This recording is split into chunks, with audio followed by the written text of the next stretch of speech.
Hey, thank you so much for tuning in to Instrumental Intel. I am your host, music producer Chick with Beats, and I'm glad that you're here with me today. Since May is Mental Health Awareness Month, I'm going to be doing a special show dedicated to the conversations that I've had regarding music and mental health. Just something kind of important to keep in mind. And of course, I've got music industry news for you and beats by me for your inspiration. So before I go ahead and drop that first beat, I got to give a shout out to my home station, Grander Radio out of Grand Rapids, Michigan. And with that, let's go.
Hey, I'm music producer Chick with Beats, back with the Music Biz Brief. First up, Sony Music Publishing has confirmed a deal to acquire Recognition Music Group's catalog of more than 45,000 songs from funds managed by Blackstone, reportedly valued between $3.5 billion and $4 billion.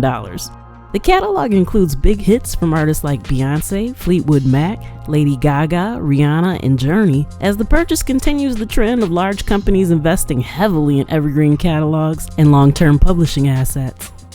Red Hot Chili Peppers sold their recorded music catalog to Warner Music Group in a deal worth over $300 million. It's yet another major catalog acquisition in an increasingly competitive music rights market, as major labels continue partnering with investment firms to expand their catalog holdings and long-term revenue opportunities tied to streaming, licensing, and legacy music consumption. Warner Music Group and Paramount Pictures signed a multi-year deal to develop theatrical films based on the lives and music of Warner artists and songwriters. The partnership follows Warner's recent Netflix deal focused on documentaries as the company builds on its strategy to turn artist catalogs and music histories into entertainment franchises beyond streaming and recorded music. Universal Music Group and Warner Music Group have signed separate tourism-focused partnerships in Southeast Asia, with Universal teaming up with Singapore's Tourism Board and Warner partnering with Thailand's Tourism Authority to promote travel through music-driven campaigns and artist activations. The deal shows growing interest from major labels in expanding beyond traditional music revenue as Southeast Asia emerges as a fast-growing market for music and entertainment. Are you spotting a trend here? Backline, a US-based nonprofit, released an EDM mental health toolkit designed to help electronic music artists, DJs, and others in the sector.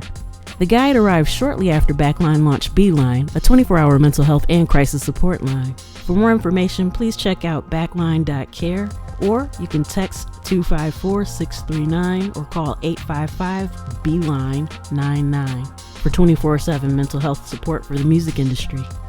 Tencent Music says it's removed more than 250,000 policy-violating songs in 2025 and reviewed over 600,000 high-risk copyright cases. The company also removed more than 27,000 tracks with issues like song theft, plagiarism, and what they're calling trend hijacking, while expanding AI detection tools, label compliance systems, and AI content tagging policies. Tencent says it only uses licensed content for AI training, as some streaming platforms increase enforcement around AI-generated and manipulated content.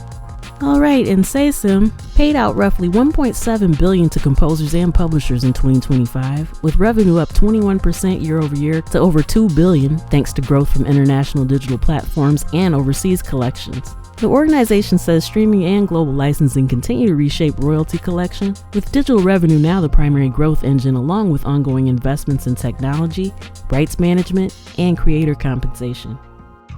And finally, Beatport has launched a new Track ID feature in its mobile app that works similarly to Shazam, but it's designed specifically for DJs trying to identify songs in club and festival environments. The tool recognizes pitch-shifted tracks, mashups, and songs layered in live DJ sets, while also giving users the option to stream or purchase identified tracks later through Beatport's platform. Alright, and that's it for the Music Biz Brief. I'm going to take a quick pause for the cause, and then I'll be back with some of the conversations that I've had with mental health professionals, Fire Free, and Cinque Barlow. Keep it locked.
Hey,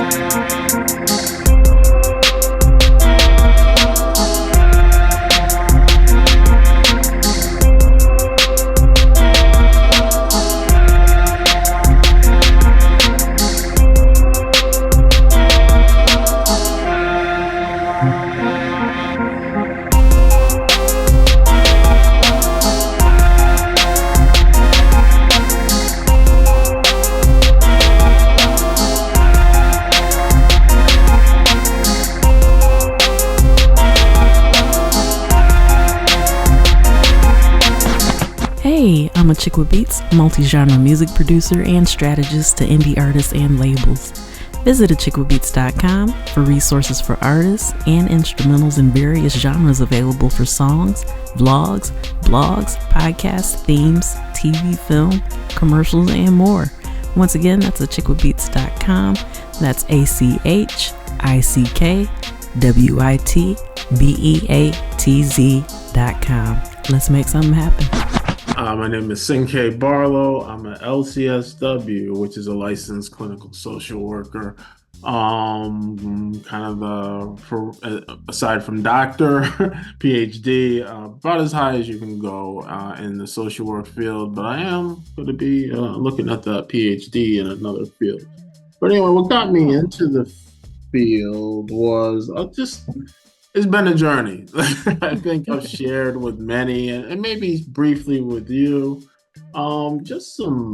It started with some personal stuff as a teen, personal mental health, and just some other personal struggles that I overcame. In retrospect, looking back, majority of the issues were resolved on the surface, like by my early 20s, which seems cool, but that was really just the beginning. Dealing with with the substance abuse and mental health stuff I was going through at the time. That was just the beginning. But embarked on a career that got to a point where I didn't really enjoyed it. And I really wanted to get into the mental health field. And as we were speaking before the show, I kind of dragged my feet as well. But actually it all came together nicely because when I was focused and ready, everything just fell into place correctly. I had done college at an early age, and it just didn't work out. Because looking back, I really wasn't ready. I went back and got my bachelor's as an adult, and I was dead focused. I knew what I wanted, and things just fell into place. It wasn't easy, but things fell into place. Once I finished my grad program, worked in community health centers, worked for a nonprofit, also 2 local hospitals here in Connecticut. And currently I work for a town municipality as the counseling coordinator for the youth in this particular town in Connecticut. So it's been a cool journey, not easy, ups and downs and everything in between, a lot of frustration, and really many points where I wanted to, and there were points where I just gave up. I said, man, forget this. But no, I didn't. I got back on track, which is the real skill, because we all get sidetracked. But so I've done individual and group psychotherapy, worked with adults, adolescents, and geriatric population, inpatient and outpatient behavioral health. My current position, I don't know, it's a mix of everything. It's community-based, it's therapy, it's policy. It's cool. It's kind of like everything I've done kind of led me to where I'm at. So it's all worked out. Okay, that's amazing. And congratulations on your journey. Appreciate it. Thank you. Yeah, that's really phenomenal. Since we're talking about mental health and hip hop through the years, Mm. Could you kind of give us a little background on what sparked your love for hip hop and maybe some early memories or favorite artists from around that time frame? Oh wow, yeah. It's funny because it's still to this day. That's my go-to. I think a lot of people look at me and say, "What? Why are you listening to that?" Like it's just me. Like I often talk to my friends and stuff, and just like we grew up in the perfect spot in time, because hip hop was kicking off then, and I just feel it hit me and a lot of my generation differently because I look at it. Okay, I'm 54 years old. Put that out there. I look at folks 2, 3 years older than me, and at that time, yeah, they were into hip hop, but really it was more Gap Band and R&B stuff, you know what I mean? Mm. Yeah, they liked hip hop, but that wasn't really, but us, it just, I mean, it just spoke to us. So I remember, and it sounds corny, but I remember hearing, and everyone talks about the song, but it was Rapper's Delight because it was a popular song, right? It was just like a pop hit, fun dance song. But even that pop song, and then yeah, of course there were other hip hop songs before that, but that was just heavy rotation you heard everywhere. But as a kid hearing that, it just was distinctly different than other music, than singing, rapping versus singing. Like when someone is singing, you can misinterpret words or not get what they're saying. You can't miss the message when someone is Mm. rapping. And so that right off the bat just, hit me. And then, going forward, I always talk, for me, the game changer was Sucker MCs with Run DMC. That song it just took hip hop in a whole nother direction. It was just the rawest thing out at the time. And still today, it still rocks, seriously. But it was just, of course, it was stripped down beats, but just and Ron just talking about what they wanted to talk about. And that was the beauty of it. I think a lot of times just us, just in general, we spend a lot of time in our own heads, to ourselves in our own heads. And sometimes that's okay, but a lot of times it's not. And that's the beauty of hip hop, being able to express through words, beats, rhymes, your feelings, your thoughts, emotions, all that. But yeah, it began back in there, from DMC, and then everything like the LL, the late '80s, early '90s with Kane, BDP, all that stuff. So, and again, let me just frame it as I'm East Coast bias, I'm from Connecticut, so the Connecticut, New York, New Jersey, Philly. I'm East Coast bias. I got to put that out there. I do listen to everything, but primarily, I'm East Coast biased in terms of hip hop. And, I know that gets a really, really bad rap, but Yep. It does. I don't think that there's anything wrong with recognizing where it was born. Do you know what I mean? Like, Yeah.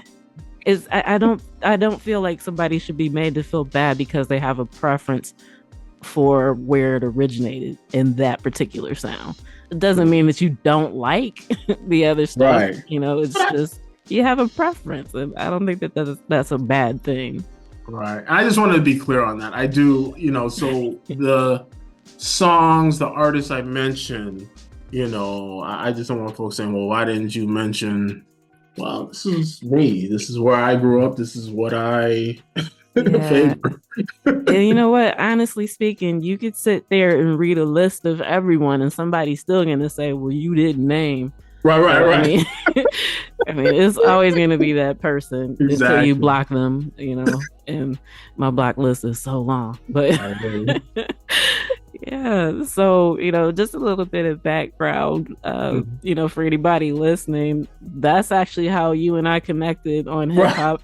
And, even though I do laugh at like the Google Plus memes and stuff, but I will say, like, you're one of the highlights that came uh, from that very limited era before That's they would have had to shut hilarious. it down. But It was a yeah, very yeah. niche social media experiment, Google Plus. Yeah. Yeah. Very, very small window of good stuff. Well, mostly music-wise, good stuff on Right. Google Play. Yeah. Yeah, There were a few circles that were actually worth something. absolutely, But without a yeah, doubt. that's how you and I connected, the Yep, love for hip hop yep. and whatnot. And so, later I learned that you were in mental health. And so, it just kind of made sense to have this conversation with you, especially, with your background in mental health. How would you say that that's influenced your perspective on hip hop, especially with, themes that kind of mirror struggle and empowerment or whatever may have Yeah, occurred? What are your thoughts on that? yeah, exactly. I mean, everything you just said. It's a it's always been comforting. I guess that's the key point. And why has it always been comfortably? Just everything you said, the empowerment, the storytelling, the themes of resilience, not giving up, keep pushing, being really down and out and about to give up, but no, you keep going. Social issues, political, religious, just everything is in there, which is why I have such an affinity towards the art form. And I just feel it is a powerful medium that I think all artists need to just really take to heart before creating stuff. Not to say everything needs to be profound and have a message, but just understand that, as I said at the beginning, what you're saying is directly impacting whoever the listeners is, positively or negatively. And I think both you and I have experienced both. I mean, we can be in a bad place and hear a song, and that can, not just necessarily, lift us up, but just, make us feel heard. Like, okay, someone else is going through this type of thing. Yeah. Music is powerful. The arts are powerful. And hip hop is always, for me, uh, been kind of like a mirror at times. I identify with so much. I'm kind of a introvert, extrovert thing, whatever you want to say. No, I can be quiet, but I think a lot of stuff, that's in hip hop. I think it's things I feel, I've thought. Sometimes I want to say, but don't. So I identify with so much, and I do listen to a wide variety of music outside of hip hop too. But I always come. I mean, that's the number one. You see all my playlist. I look at all my playlists, but it's always, I look at my favorites list. It's always the hip hop updating. Okay, this week Yeah. new list. It's always the hip hop. So anyway. Yeah. I've been admitting lately that, it's been a certain era in my car just Mhm. about every time I get into it. Every now and then I try to, brush up on some new stuff and keep up with what's going on. But just Mhm. like you said, like my heart goes right back. So yeah, I typically stick within the golden era and maybe like Yeah. a little bit of early 2000s. But Mhm. yeah, so golden era, classic hip hop. We're talking 80s to 90s time frame. Mhm. So in the early days of hip hop, do you think that mental health themes were as openly discussed as they are now? Like whether it's blatant or, kind of understated? Absolutely not. The 80s, and I'll even argue majority of the 90s, for folks from, I was gonna say, folks who are not part of the masses, who came from different communities or did not look like the masses, black and brown folks and other minorities. It was not something that was talked about. I'm even going to go into, how you identify gender wise, LGBTQIA, like none of that stuff was talked about or acknowledged. Looking back, retrospectively, I can sit here and say that was a problem, but that's just how it was. So I know for myself going through and I'll keep it to myself, going through, my challenges, as a teen, young adult in the 80s. Like I went through that pretty much with my family and no one else, maybe one or two friends. It just wasn't something that was talked about. Nobody knew about it. I was ignorant about it. My parents, we had to dig and find information. So I don't know. And I didn't know anyone who was really in tune with it. So the music I was listening to, I think folks were making music and maybe, I don't know if anyone intentionally said, yeah, I'm feeling this way. I want to get this out on paper and, get some beats to it. I don't know if it went like that. Maybe it did. Because I know in the 80s, a lot of it, looking back, we just dealt with it however we could. And it wasn't always a healthy way, dealing with stress, anxiety. And then, there's other more serious mental health conditions, besides, and not that depression and anxiety aren't serious, but, we get into, schizoaffective, schizophrenia, bipolar, all that. That's real stuff. And then if that was going on in the 80s, no one had any clue about that. Right. The average layperson, you know what I mean? Right. So, it's a common thing with creative folks, with artists. There's a lot of struggles with mental health for various reasons, So no, to go back to what you said, no, absolutely. I don't feel like that was really focused on, just from what I heard. I could be wrong, but I don't know. What do you think? What are your impressions? I also kind of have that instinct to say no. But then sometimes, when you think about bringing up Tupac and Biggie, because no matter who's listening, they know who they are. So, like they're kind of the first ones that come to mind when you think about some of their lyrics and some of their songs. They're telling you they're dealing with depression, but not saying it. So I think at that time frame, even though those topics were kind of addressed, we didn't really know how to recognize or identify those feelings. And, maybe this might be a little lesser known, but I think this is something that most people would know is my mind's playing tricks on me. Like, I mean, Scarface basically laid out textbook, hey, this isn't cool. I'm having these thoughts because I feel guilty about this. So, even though we rapped along, nodded our heads or whatever, I don't think that the awareness was on us that they were actually kind of dealing with mental health themes in some of these particular songs. I agree. I the last joint on Big's album, Suicidal Thought. Like, I remember when the album first came out, I went to the store, got it, played the whole joint, and that came on, and I was just like, wow. But I listened to that probably, I don't know why, it came on, probably 6 months ago. And I had heard it prior, but that's some heavy, like real stuff. And, I remember, being that age and listening to it, I'm like, wow. But today, I guess through my journey and what I do for a profession, it just hit like a ton of bricks. I'm like, wow, There's so many tears. Yeah. Like that song,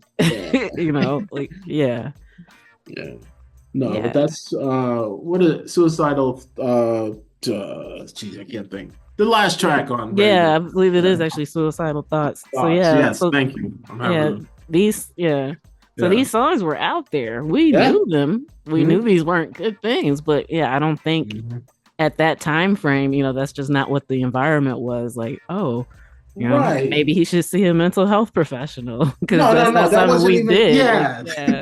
yeah. That wasn't even something we would say at that time. Right. It's Yeah. just like, that's life, deal with it kind of thing. Right. You're like, You yo, know, that beats hard. right. Man, I bet it Yeah. felt good to get that out, Yeah. but Yeah, but it's real. And, I don't know. So, and I always say, I think in terms of mental health and awareness, like you said, in 2024, I think we're in a fantastic place. Everybody's aware, talking about it. Um, but it can still get confusing. There's a lot of buzzwords and terms, and everybody's a Google, mm, therapist, doctor. I have this. I know how I should be doing. It's a lot of that too. So there's yeah, the word trauma has been thoroughly abused and yeah, thrown around. yeah, which is all, Yeah. trauma is all legit, but I'm just saying, maybe there's no, I don't I think we're in a good place. Let me just stop there. Because awareness is step number one, and that wasn't even there. You said go back 20, 30 years ago, particularly in our communities, it just was not there. Yeah. So I do appreciate that aspect. Excuse me, of the whole wave of mental health and so forth. Yeah. But I mean, with that being said, I still think it's a good thing that you brought that up because mental health is so important. We might want to steer away from people who just throw around buzzwords and make sure that you're connecting with an Well, actual professional. Right. well, I was gonna kind of tiptoe around that, but I guess Yeah. I won't. Oh no, yeah, no, you can put it out there. Yeah, yeah, I have this conversation with a good friend of mine a lot.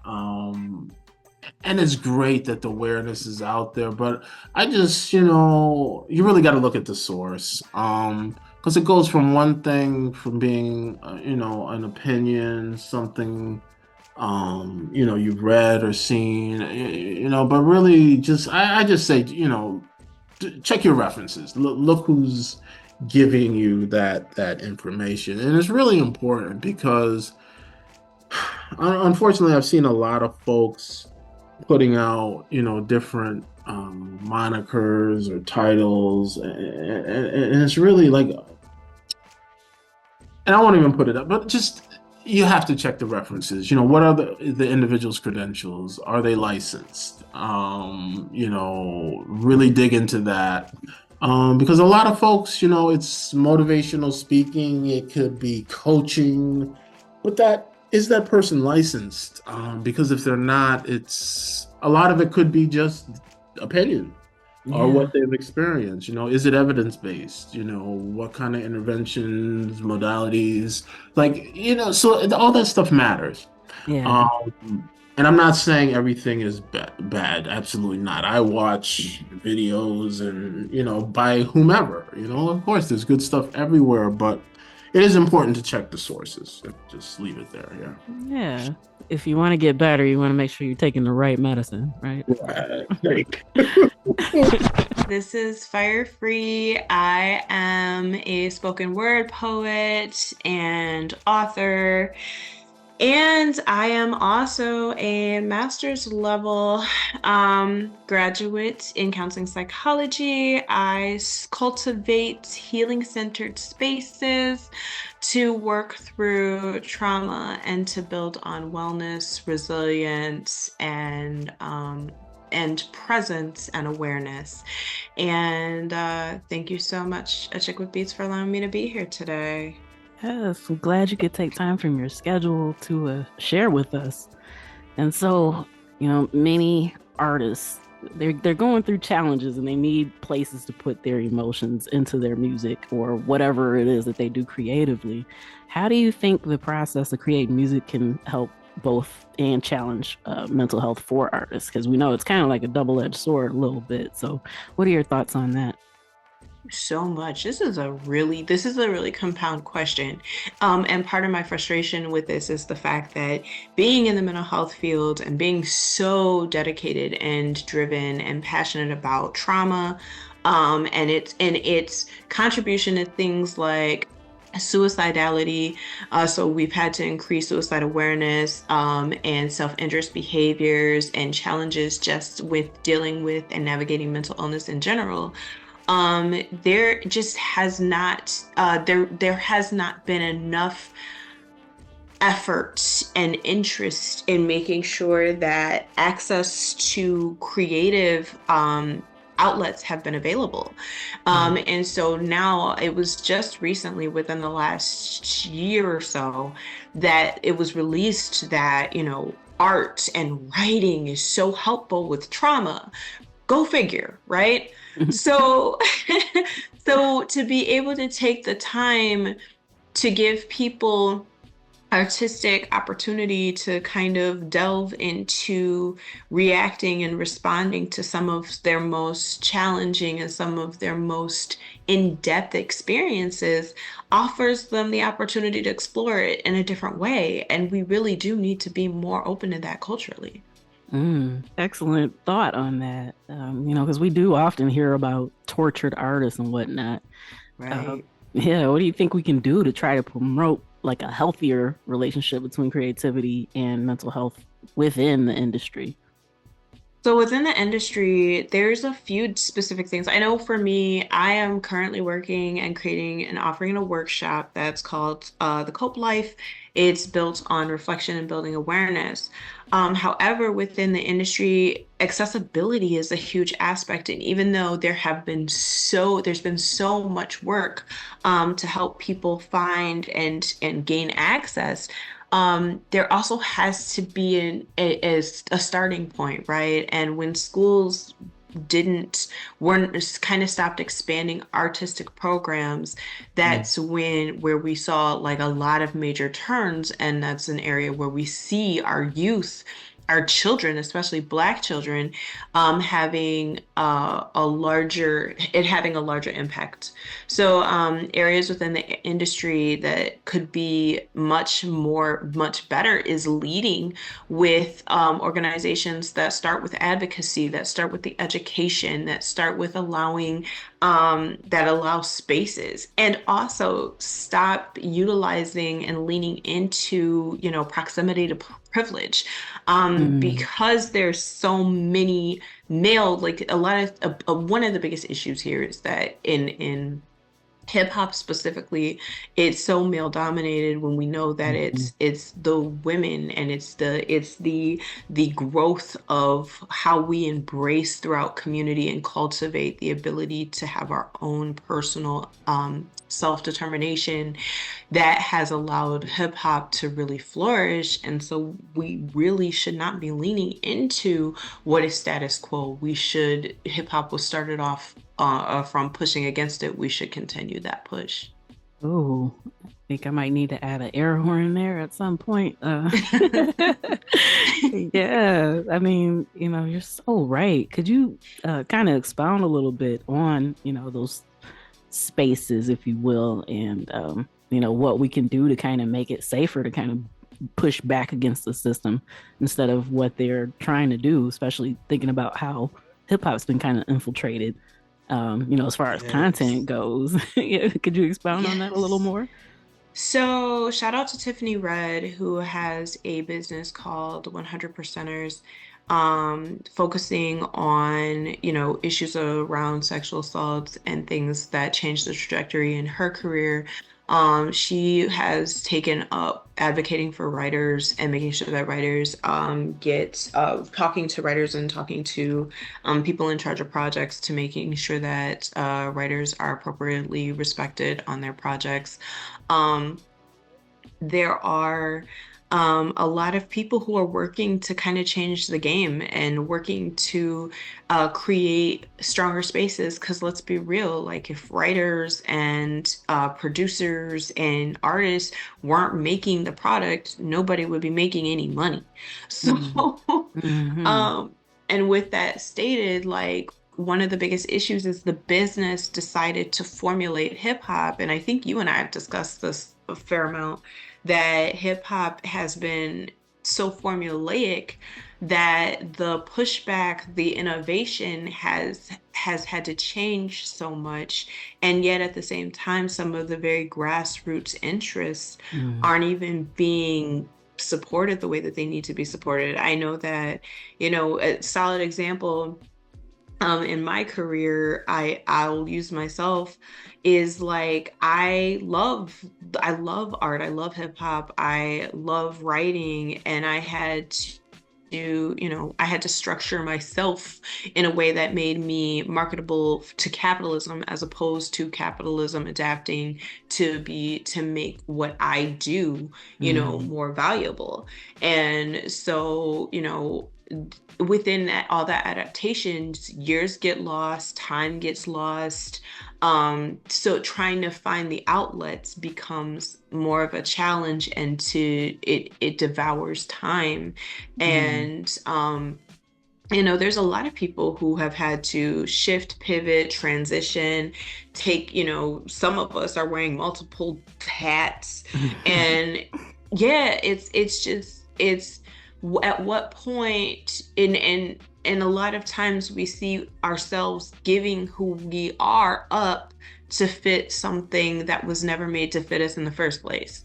Mm. And so that's one of the aspects of coming out now, as I have, with the ownership of the fact that I am a writer and a poet, and the goal is to be able to assist and support people in processing their trauma, recognizing their own fears, understanding what they're going through and what's happening to them and what's impacting them. These are all things that, if the world were more open to the fact of accepting people to create the space, as opposed to making themselves fit in a, like making their circle peg fit in a square knob, Mm. then we wouldn't lose so much time. We could move faster. It could be more innovative. There could be more room to bring in variations of beautiful things that create space. And with hip hop becoming so formulaic to fit a business and an industry, a lot of the mental health and a lot of the aspects that are mindful and beautiful for people are lost. I'm going to just say one more thing. Like, that's one of the things that we saw with Andre 3000, right? We see him Mm. dominating the game. He's at the top. Outcast is everywhere, and then they just drop off. Then my man comes out and shares about issues and challenges with depression, and we're like, okay, where are you? And the next release that he has is an instrumental, Mhm.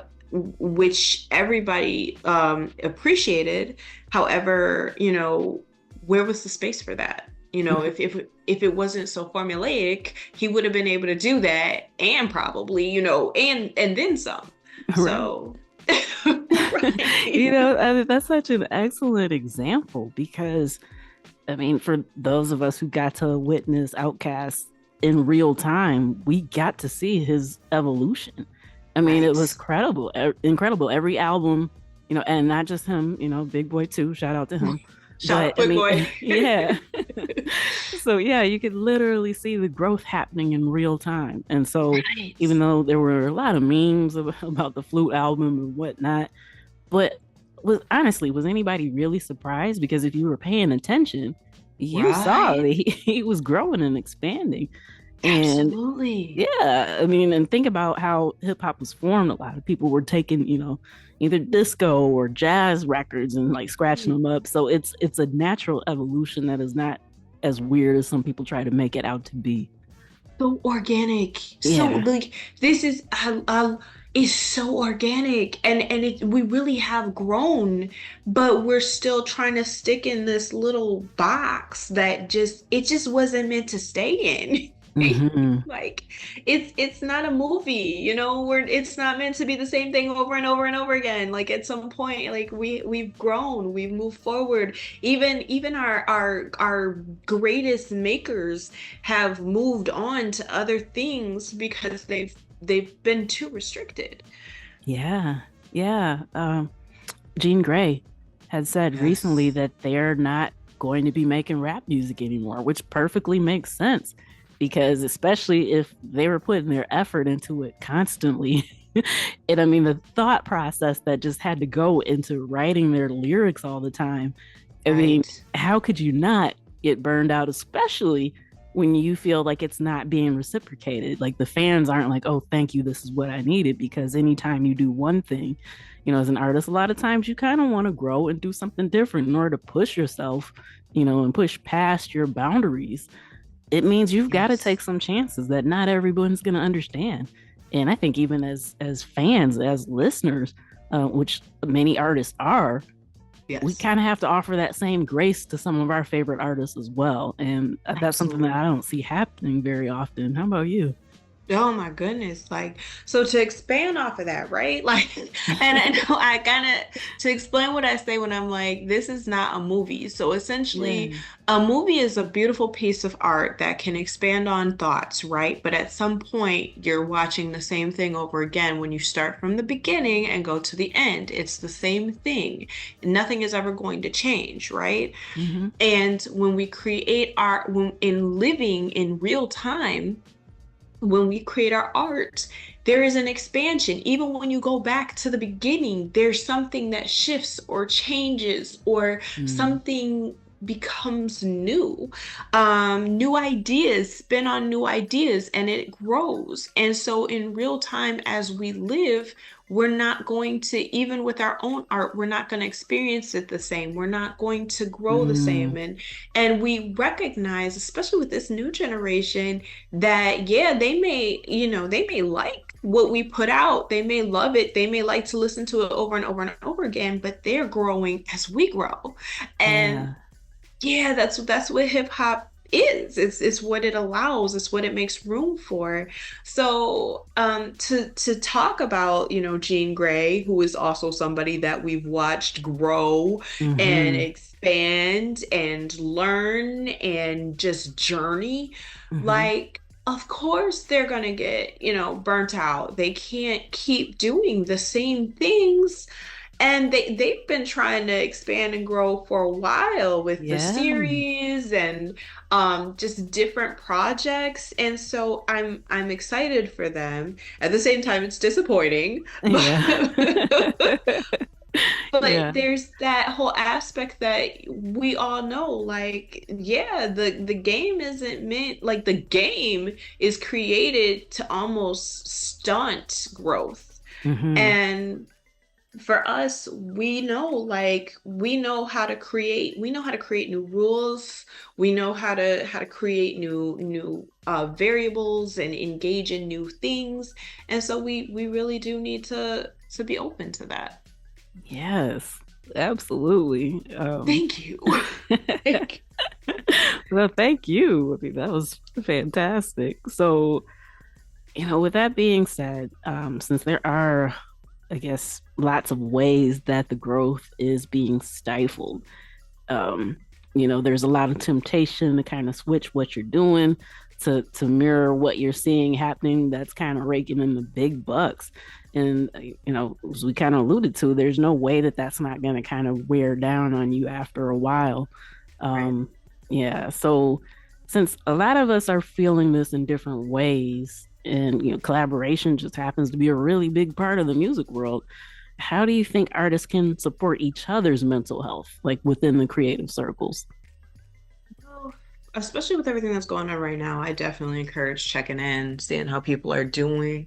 And this is a beautiful time. I know we like to have, structured plans and things, but also giving room to being open to what comes up.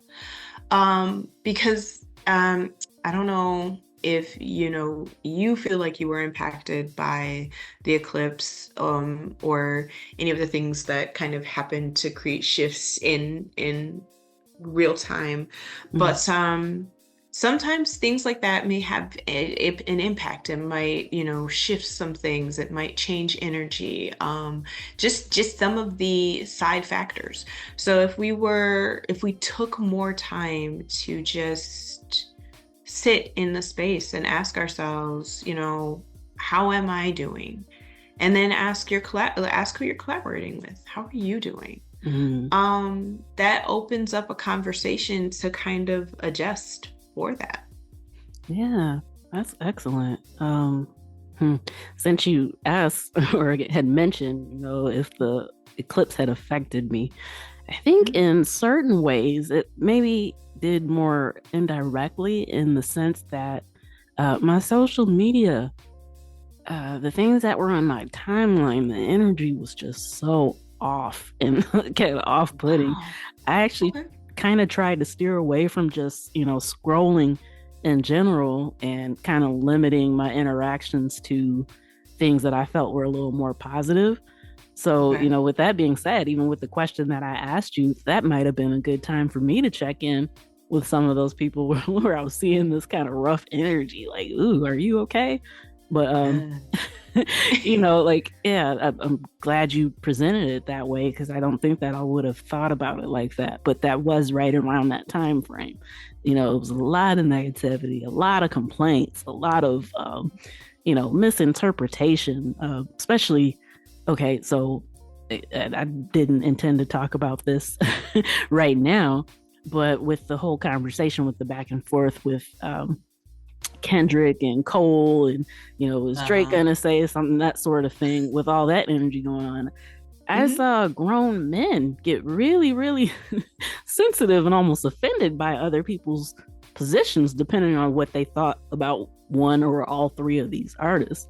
And, that's not something normally that I would see occur. And now I'm like, okay, you can blame it on the impending eclipse that was going on. But yeah, like, it was a lot of, like, people took it personally. It was almost as if those artists thought that somebody said, hey, I hate your music, man. And really, they're just talking about the celebrity that doesn't even know that they exist. So yeah, with that being said, when I see stuff going on like that, and I'm like, okay, that's enough of this for today, I know how to pop off, just kind of let it breathe, do what it does. Yeah. But, I don't think, I'm not sure if a lot of artists kind of catch stuff like that. And I believe social media kind of plays a huge role in the lives of artists. So if they're constantly taking in, this type of negativity, how could you recommend that they kind of maintain a positive mental state? Not saying that they have to log off. But, do you have any tips for them to kind of be aware of, maybe how they're feeling as they're looking at some of the stuff that's going on, and if it's affecting them in their mental health or their mood? Man, so with social media is a very interesting thing. And because, there's so many factors, you got algorithms, you got like content, you got the trending topics, like it's a lot. Yeah. And so I think, for one thing, specifically for artists preparing for social media, I know that a lot of times people prepare themselves for what they're for the time they're going to spend on it, the energy that they're going to put into it, but also prepare for what the energy you might get out of it, especially depending on what the trending topics are, and being grounded in understanding, what is the conversation. I know that conversation around Kendrick and J. Cole and Drake, actually, the conversation is very interesting because, a lot of people like to put unique spins on that. And sometimes it might be better to also offer and open up to what different spins look like. I know, shout out to Donnell Wrights, who did a really cool breakdown of it, and then and coverage of it, and also always offers a really clear and thoughtful insight into hip hop from the perspective, from a very like thoughtful, scholarly type perspective. And so I encourage people to change the dynamic a little bit, open it up, see what other people are saying, look at other blogs, look at content creators, look at things that are going to allow some variation to kind of balance the energy, because sometimes that is part of the imbalance, right? When it's all leaning in one particular in one particular direction, that can set anybody off balance. And then also be mindful of your own thoughts on it too. Because I know a lot of people do love Drake, and a lot of people do love J. Cole, and a lot of people do love Kendrick. And so being mindful that if you love one of them, it's okay for people who may not necessarily agree with you. It's okay for somebody to think that somebody else is great. It's okay. So, somebody might come in and be like, I don't mess with none of them. So, Yeah. yeah. Yeah. I appreciate you for saying that. Because, I mean, honestly, why would you be upset about that unless you only liked them because you thought everybody liked them? Wow. That's, I mean, hey, if somebody out there listening, you got a different opinion, feel free to let me know. But, why would it bother you? I know who I have as my favorite lyricist, MC, rapper, but I know that there are people that don't like him for the specific reasons why I do. And that's okay. I don't get upset by that because we're all different. But yeah, other than that, I can't see another reason to be that in your feelings unless you thought that you were kind of with the crowd and then now you're finding out that you're not, and I think that that's something that could probably shake people to their cores as well. So yeah, I don't know. It's a theory. You just touched on a huge identity piece. That mental health wise, right? Like identity and self-determination is really huge. So if I'm like, hey, I'm in the in crowd and everybody agrees with me, and then there's this big division, yeah, like where's my community at? Y'all left me by myself. Right. Not even realizing that half of us weren't there. It was just because you kept looking at the same blogs and not expanding, like you just said. You're looking for people that just agree with your train of thought already, but not realizing that many of us haven't been on that board. Like we said this in the beginning, you weren't paying attention and labeled everybody haters. But the echo chamber. The yes. hip-hop echo chambers. Absolutely. I mean, whoa. Yo. It's hard to believe that like that goes back into the frame, right? Like it's hard to believe that it is just that formulaic. Yes, people, your gossip blogs get bought. Like yes, the labels own a chunk of the blogs that you're reading. This is common knowledge. Like unless you're literally covering your eyes when these deals happen. I mean, you gotta consider the source. You really gotta consider the source. Do you think that people are going that deep? Like I agree. We should be going that deep, but no, they're absolutely not going that deep.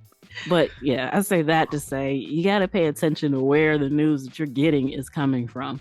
And if it doesn't align with your thoughts, it doesn't mean that your thoughts are wrong.